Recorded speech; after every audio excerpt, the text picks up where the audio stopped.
We're right outside of Detroit in a town called Hamtramck, and we're going to Polish Village Cafe that's still holding on to its heritage. Hello! It smells amazing in here. How long are you cooking in here? 10 years, because I come in America 10 years ago and come here and stay. Only here? Yes, only here. You was a teacher in Poland? Yes. How many years? How many years? 27. 27 years. Yeah. You move like how usually you're a chef I in teach here. small children. Okay. This is for pierogi, for potato pierogi. Make dough. Later make ball. We cook potato. And make pierogi.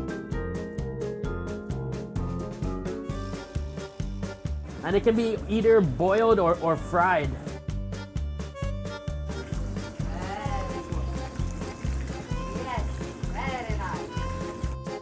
This is the famous potato pancake. And you make the dough from scratch. Yes, we make dough hands.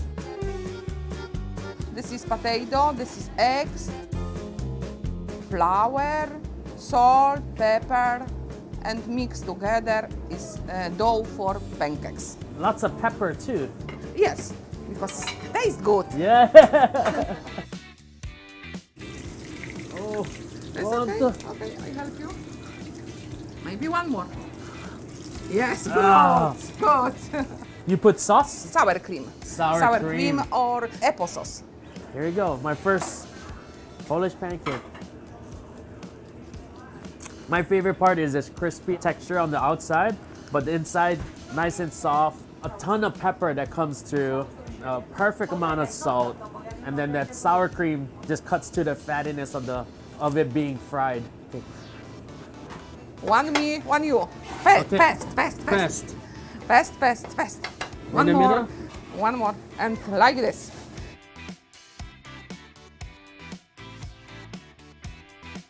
Help me, please.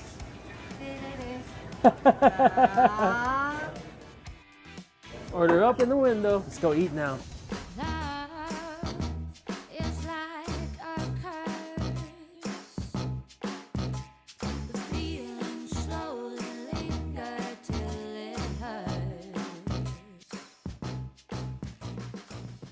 Polish Village Cafe is authentic through and through. There's not a table that is empty in this place. You guys are busy. Yes, very busy. Your grandparents were the first to come over from Poland. Yes, they came to the United States of America in 1900. They chose Detroit as their spot. Well, they originally started off in Ohio and then migrated to Detroit for jobs. I'm guessing during that time, Detroit was hustling and bustling. Yes, the auto industry was really taking off, so there was lots of jobs for people. How did Polish Village Cafe come along? Polish Village started as a gentleman's hotel with a dugout basement. Our family remodeled it in the 70s and brought in the Polish food. What's a gentleman's hotel? It was a place for bachelors. They all lived together. It had common space, and it was so they, people weren't as isolated back then. They worked. They came home. They drank a few beers in the dugout bar, and they were kind of a family. How they got the opportunity to take over a place? The bar was up for sale, and my dad remembered it from his youth. He used to shine shoes here when he was about 8 or 9, and it seemed like a good idea. Yeah. It was always Polish food from the beginning? Well, it started off, he had pizzas originally, a deep dish pizza, which is sort of a Detroit classic. Detroit style. When the Polish food came in at lunchtime, it took off much faster than the pizzas. The first thing that we made was this potato pancake, usually topped off with sour cream? Yes, sour cream or applesauce. Or applesauce. What do you prefer? I put both on. Both? Okay, we're gonna do it that way then. Just to make sure you get all the calories in there. Yeah. There's a ton of pepper in there. I love those crispy edges, soft in the middle.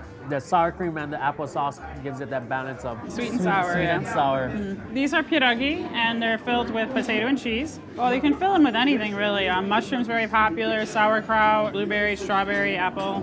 So they're good anyway.